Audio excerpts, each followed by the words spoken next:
I love that this side of the room, everyone's like up front and everyone's like afraid and toward the back.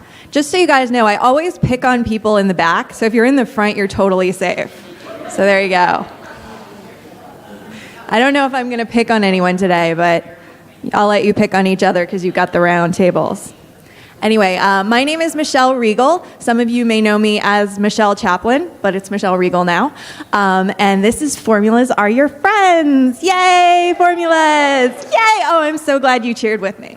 I'm a Salesforce MVP and Director of Operations at Now It Matters, where we do implementations, customizations, migrations, basically all the Asians to Salesforce for nonprofits. As always, thank you to our sponsors. Seriously, guys, this does not happen without them. So visit them, thank them, ask them about their cool products. There are a lot of great sponsors out there, and take their awesome swag and play bingo. Today we're going to dig into kind of the nitty-gritty of formulas. How many people are admins here? How many people are developers? How many people have written a formula? Ha ha, you're all developers. So formulas in Salesforce, I love especially because they're basically coding for admin. And in my opinion, and you developers can argue with me afterwards if you disagree, but I think formulas are actually more difficult to master than Apex, Visualforce, and like any other object-oriented language. Yes, nods from the developers, see? So you guys are already kind of ahead of the developer gate. So pat yourself on the backs. You're all programmers in my book. So we're going to talk about where formulas can be used in Salesforce, all the different ways it can extend your Salesforce org. We're going to look at some common issues or dun-dun-duns of Salesforce, of formulas really, not of Salesforce. I'm going to do a demo, which is actually screenshots because I was scared into not using the Wi-Fi during my presentation. So we'll go over some best practices, and because there's no way I can tell you everything there is to know about formulas in 45 minutes, I'm going to post some resources. This slide deck is going to be in the Success community, in the Southeast Dreamin, and in the Power of Us Hub Southeast Dreamin groups. So if you don't want to take pictures of everything, I will share this out. There are some live links. Don't worry, I will give you the slide deck. All right, where can formulas be used? So there's basically two areas in Salesforce where you can use formulas. When you're setting criterias for processes and when you're building actual fields in Salesforce. So if you've ever built a workflow rule and kind of used that click criteria, so saying this field equals or contains this text, you're basically doing a formula with clicks. So you could do the same thing actually writing a formula and using functions. So workflow rules, process builder, visual flows. You can also do some cool things with custom links and buttons. For example, if you want to put a link on a record that will take you to a report of all the objects related to that record, like a campaign member report or an account, a report of all the opportunities related to an account, you can actually kind of hack a link together that will bring you straight to that report. And it's also available in Lightning now. It used to not be, and now it is, so that's very exciting. In fields, of course, there are formula fields, which will give you back data in a lot of different forms, from dates, times, currencies, text, etc. You can use them for validation rules, for the default values of regular other field types, and when you're doing field updates in workflow rules and process builder. All right, I'm going to go through kind of the top 4 categories of common issues that I have seen in the formulas that I've written and the formulas that I've helped people troubleshoot. So the 4 main issues, or the 4 main categories as I see them, are language, order of operation. How many certified admins are in here, by the way? All right, so you guys all know what I mean when I say order of operation and how fun that is. Syntax, with commas, semicolons, and parentheses, so all the developers know this pain point too. And then character and compile size limits. So starting off with language, some of the stuff with language and formulas is just about personal preference. So saying and with and A comma B in parentheses is exactly the same as saying and A double ampersand B. And it's just a matter of how you want to organize your formula and what your personal preference is. My suggestion is just to be consistent. Even if you're not consistent across all your formulas, be consistent within your formula. Don't go mixing the and function and the double ampersands, or the or function and the double pipes. The main reasons I've heard for different preferences is the and function kind of works like a traditional, like a programming method. So people who are like commonly writing code, that's kind of a more common way of doing the notation. It's having the and then having everything in there with commas. It's also easier if you have a lot of things to include in your and, because you just have to put a comma between everything and they're all grouped together. The double ampersand is nice because it's like English. A and B. You can read it from left to right, or A or B. You can read it just from left to right. So again, it's personal preference, but be consistent, because mixing and matching just will lead to a lot of confusion, will lead to funky errors, and not a good time. The third thing I want to pull out is the difference in dates. So there are two types of date fields in Salesforce. There's date and there's date time. And those two different types of fields have different sets of formulas. So if you're using, for example, the today formula, that's going to give you 3/31/2017, today's date. But if you use the now formula, it's going to give you 1:30, whatever it is, on today, and I think the number of like seconds and milliseconds on today's date. So if you want to know the difference between today and, for example, a created date, you can't just do a subtraction, because the created date is actually a date time field. So first you have to extrapolate the date out of that so it's the same as a date field. And then you can compare it to something like today or an actual date. Otherwise, it's going to give you a really funky number that's going to include hours and minutes, and it's crazy. And finally, always remember to include the API names of your fields. If you're using a formula editor in Salesforce, most of the time it'll automatically put in the API names for you as you select the fields. But if you're just typing in the field names, remember custom fields, _C. If they're relationship fields, _R. All right, order of operations. So we've all had to memorize this chart or some version of it for whatever certification exams that we've had to take. So we know like when workflow rules happen and when processes happen, but within these green boxes, we have no control over what happens. So I can't decide which workflow rule fires first. I don't know which process builder fires first. So if I have a formula in a process builder that's based on a field that gets populated by another process builder, eventually that's going to lead to an error, because the second process builder is going to happen in front of the first one.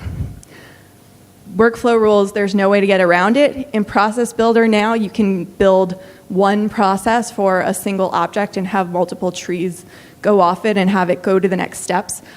So that's really useful, especially if your formulas are going to have dependencies on things that are processed by previous processes. I'm saying processes a lot. Processes. Just had to get that out. Yeah, so if you're going to have a lot of dependencies in terms of populating fields based on fields that are populated by other processes or not populated, use Process Builder and take advantage of the kind of order of operations you can build within your processes.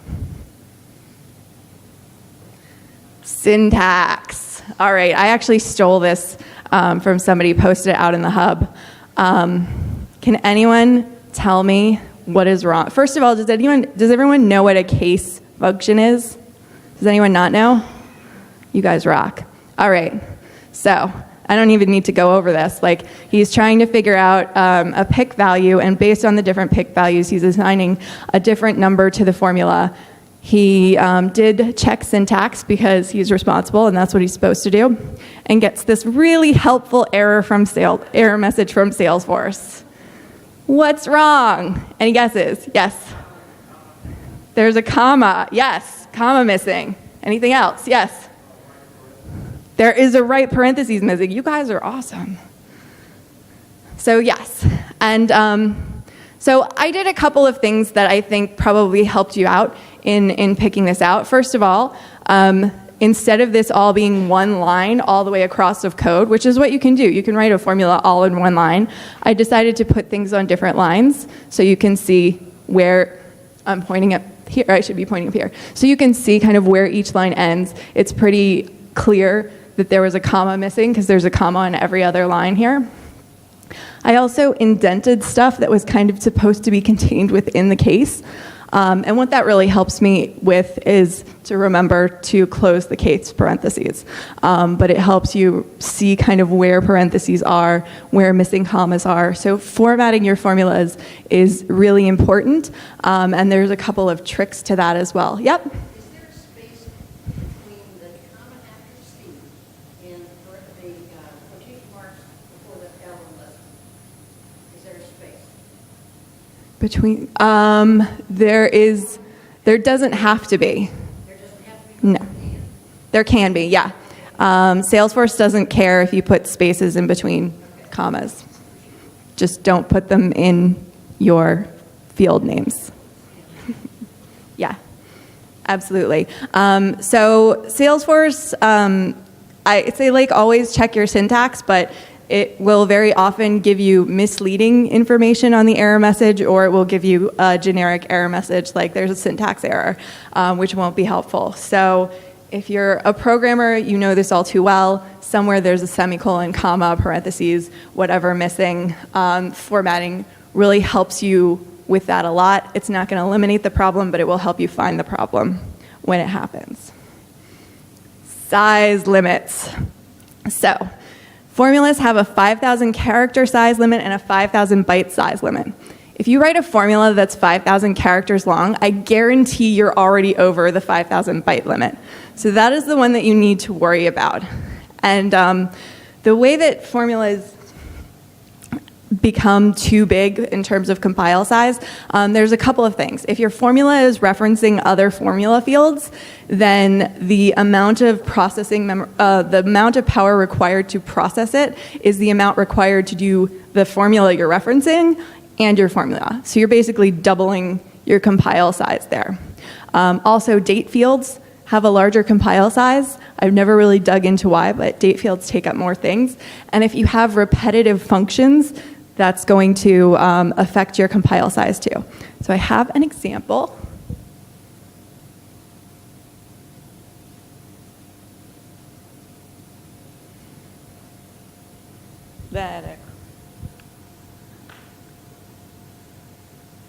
Stand by.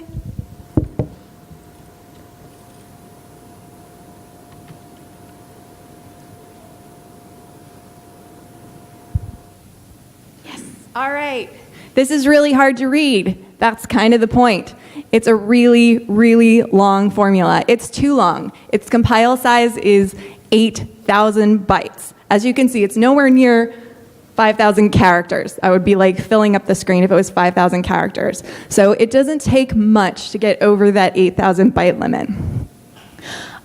But the main thing I see in this formula, and this is a formula I actually wrote, so this is a real mistake that I made in real life. So I have this big case function that's referencing a date field, so that's adding up on my compile side. But down here I have almost the exact same case function. Really the only difference is here I'm subtracting 5 and here I'm subtracting 6. So I can combine these two case functions together, and then just in this case, I want to subtract 5. In this case, I want to subtract 6. So let me go down here to this much cleaner version of the formula. I know it's still hard to see, but you can see it's much shorter because I've combined those two case functions together and just added this little if statement that'll subtract 5 or 6. This formula is 3,500 bytes.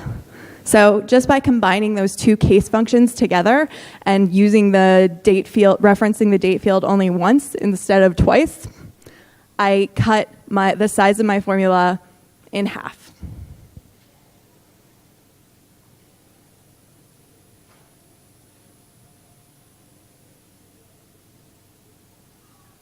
Is it going to break it again? No, it didn't. Yay. All right. Demo time. And by demo, of course, I mean showing you screenshots. So this is a nonprofit-focused demo, but I think it relates to basically any org where you would want to send out follow-up emails to your constituents or to your customers. So here, your executive director wants to send a follow-up email to donors 7 days after they make a donation. However, she doesn't want to send the email out on the weekend because none of your donors read emails on the weekend. So if the 7-day mark is a Saturday or Sunday, wait until the following Monday to send the email. That's easy. We're going to do it with Process Builder. That's really small, but you can see that I'm in Process Builder. So I'm going to build a new process on the opportunity object. Wow, this is really blurry. Sorry, guys. So I have the opportunity object, and then I have 3 options under my process, because I want to know if it's a Saturday, a Sunday, or a weekday. And what I'm going to do is, if I know it's a Saturday, I'm going to want to wait an extra 2 days. So instead of a week or 7 days after, I'm going to wait 9 days after. If the close date was on a Sunday, I'm going to want to wait 8 days after. So they get the email that goes out on Monday. And if it's a weekday, I'm just going to wait 7 days because it'll go out on that same day. Does that make sense? All right, nods of approval. Okay. But how do I know what day of the week it is? What day is today? Somebody. Friday. How does Salesforce know that? It doesn't. It has no idea. It knows that it's March 30th, but it has no idea that it's Friday. Otherwise, it would be as happy as we are.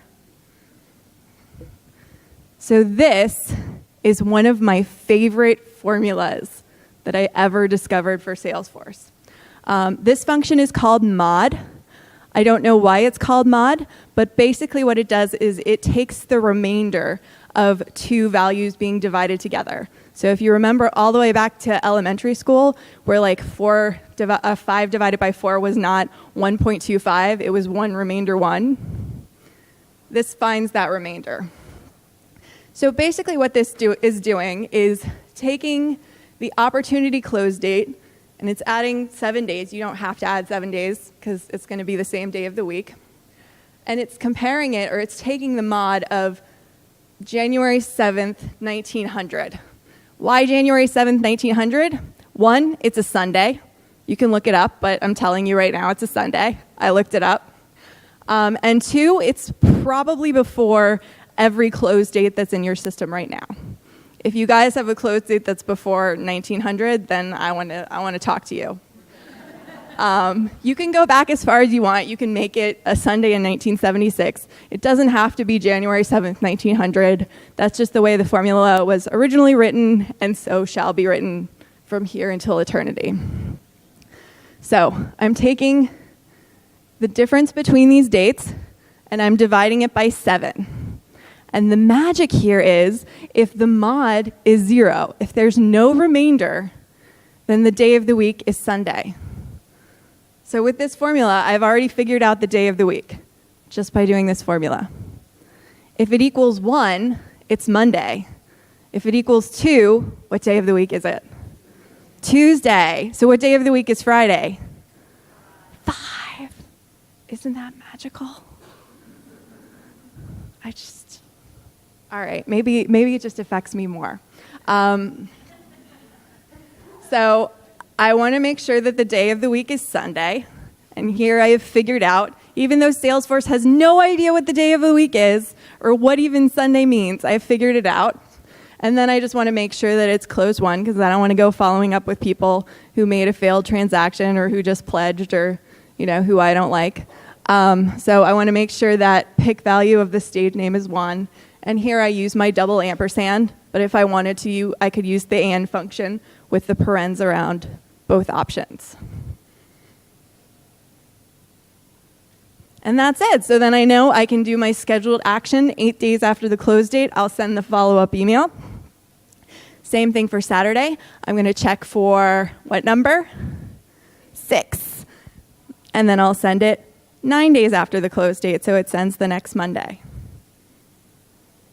All right. Any questions on that example? Moving along.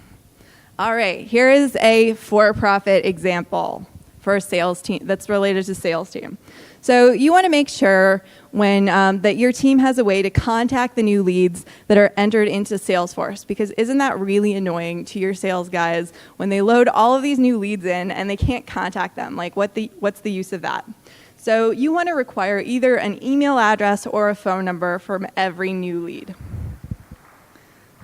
Sounds like a validation rule to me.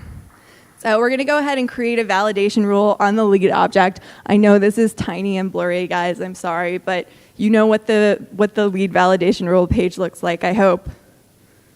It's in setup. All right. So here in the lead validation rule, I'm going to write 2 formulas, and then I put the double pipeline or double line, which means or. So I'm doing 2 functions on each of these fields. For phone, I'm doing is blank and then not, which is formula for saying is not blank. So if you put anything around not around anything, it just tests for the opposite. And not is blank email. So if both of those are blank, then it's going to shoot up the error. It's going to shoot up the validation error. If at least one of them is filled in, then it's not going to shoot up a validation error. I could also write it, whoops, that was the wrong direction. I could also write it, oh, that's nice. I zoomed in for you guys. There. So here's the formula. So not is blank phone, not is blank email. Phone and email are both standard fields, so I don't need the double underscore. I could also write it this way, right? It means the exact same thing. I'm just using the or function instead of that double pipeline. Also, did you guys notice I got numbers on my lines? Do you guys have numbers on your lines? Do you want to? I'll show you how to get them. And I have color coding, and I have indentation so you can easily read my formula, especially when I've blown it up for you, which I did by accident, but I'll take credit for it. All right. Well, that brings me to best practices, where I'm going to tell you the secrets of making successful formulas. First of all, who has comments in their formulas? Nobody. You can comment in your formulas. You can write as much as you want. You can write a novel. It doesn't count against your character limit. It doesn't count against your compile size. I have this monster formula I have set up here. I'm going to break it again. Okay. I have a comment next to everything I open and everything I close. So I know that I've closed everything and opened everything. You don't have to be that crazy, but you can be.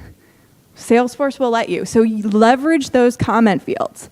Also, if you're working on a really complicated formula and you want to save it, but it's still giving you errors, if you comment it out or comment out the part that's giving you errors, then you can save it and come back to it later and then uncomment it. So comment your formulas.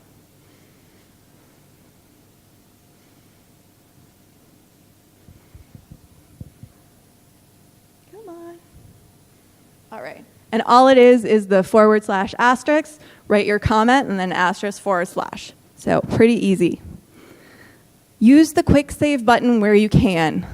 I know it's not you don't get it when you're using Process Builder, but whenever you can quick save, it's much better than having to rewrite your entire formula over again. Always use check syntax with a grain of salt. A lot of times it's not going to be helpful. Sometimes it will. And then at the very least, it's kind of a way to validate that your formula is working. That does not mean your formula is working the way you think it's supposed to work. It means that it's going to work, and it will produce a result.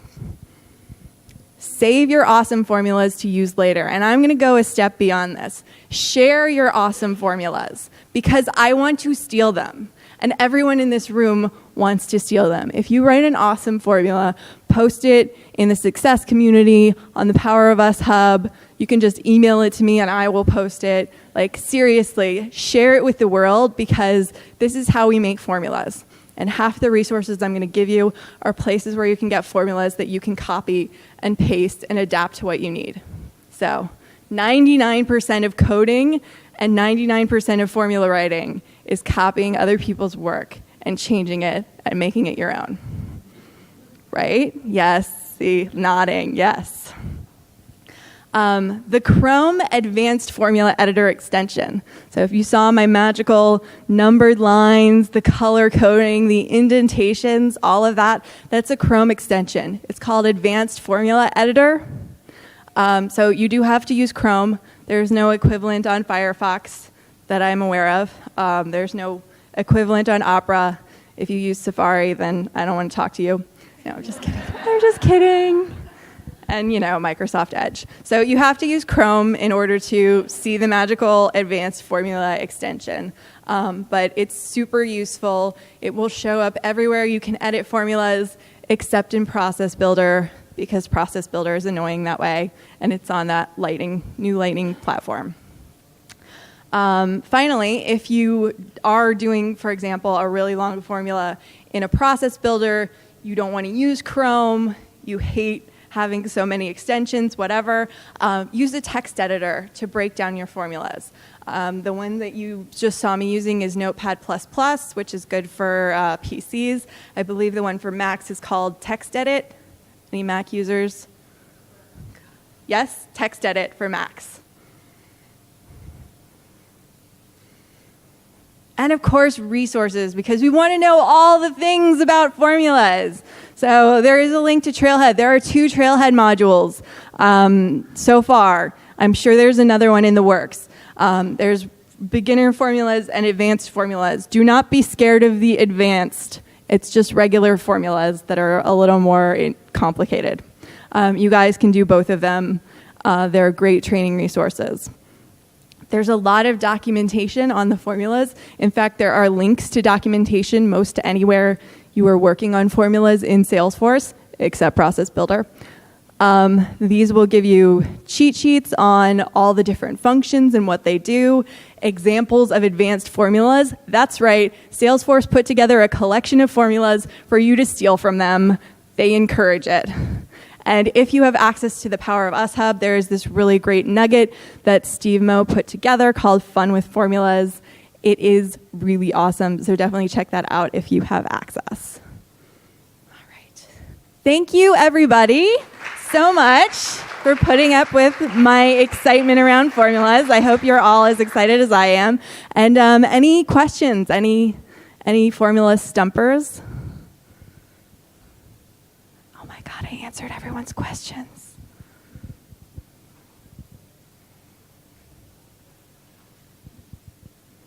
All right, guys. Well, then I'll dismiss you.